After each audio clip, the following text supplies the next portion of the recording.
Hey everyone, I'm here today taking a look at Mattel's Hammond Collection Tiger Stripe Raptor from the Lost World Jurassic Park. I've been waiting for Mattel to make a Lost World Raptor for ages now, I think most people have, but it's kind of underwhelming. Like, the orange just seems a bit too bright and not kind of blended enough with other colours. It's just a very like orange dinosaur. I'll go over the articulation quickly. The tail, which connects in there when you buy it, swivels around and has that wire in there, so that'll bend.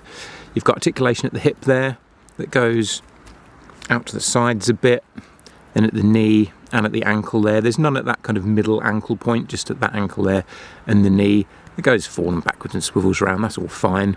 Nice small feet, like these newer Raptors have been getting, not like those big slipper ones from the earlier Raptors. Arms go out to the side and go out like that. The arms are a bit rubbery, which is maybe a good thing because they're so thin. Maybe if they were a harder plastic, they'd be more prone to snapping. The mouth opens and closes, but it's got a bit of an underbite that just looks weird.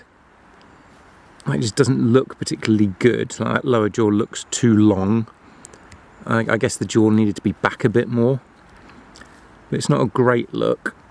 But the biggest issue is when we get to the articulation in the neck, and there's 2 points of articulation here, one at the base of the skull, one at the shoulders, but it's pretty much unusable. Like, you can bend the head a little bit up and down, but not very much.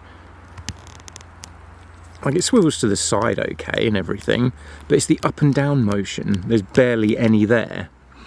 And I guess that's because the older articulation on the velociraptors was quite visible, like you could see the joints. But personally, that never really bothered me. I mean, it didn't look too terrible having just a little bit of a joint on show. And I'd rather that than have a raptor that I can't really pose at all, other than having the head twisted from side to side, which doesn't look good if you can't move the neck with the head moving round. It just has it kind of in weird positions. See, here's Blue, a reasonably recent velociraptor we've got. And, you know, the articulation points are quite visible there. But does that really bother anyone? Because it meant that you could get quite a nice range of motion out of the neck there for different poses, you know, if you want a kind of a stalking pose like that.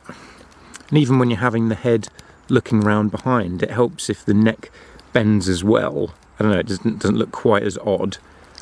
So I don't know why they've changed that. Like I say, you know, very visible articulation point, but I don't feel like it's ruinous to the figure at all.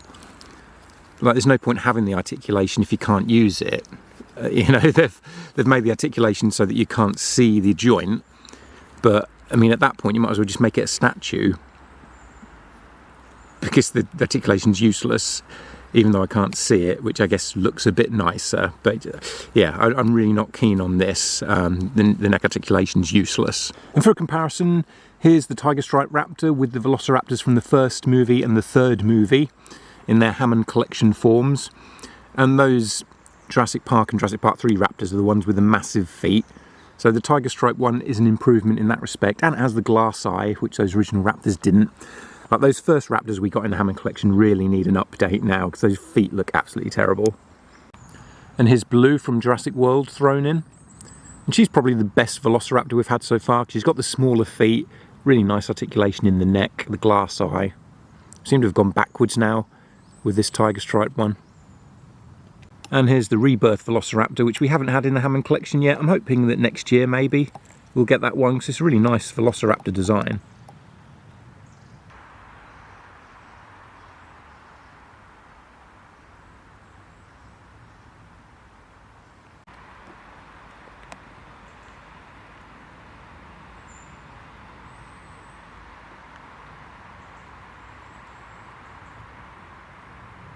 And here it is with a few other Tiger Stripe Raptors we've had over the years. This one's from the Legacy Collection. That one in the background was like a Legacy Collection one, even though it's not very good. It's got massive feet and it's got a Jurassic Park 3 head design.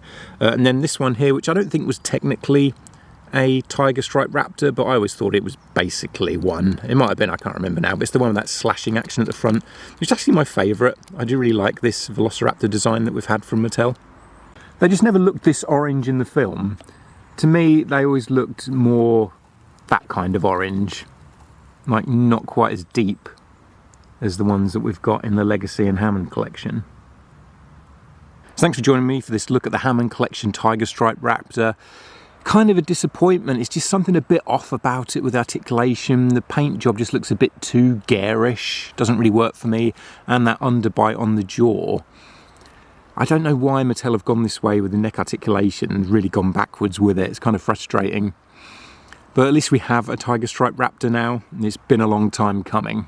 So if you enjoyed the video, give me a like and a subscribe, please, because that would really help the channel out. So I really appreciate that. Thanks again for watching, and I'll catch you again soon.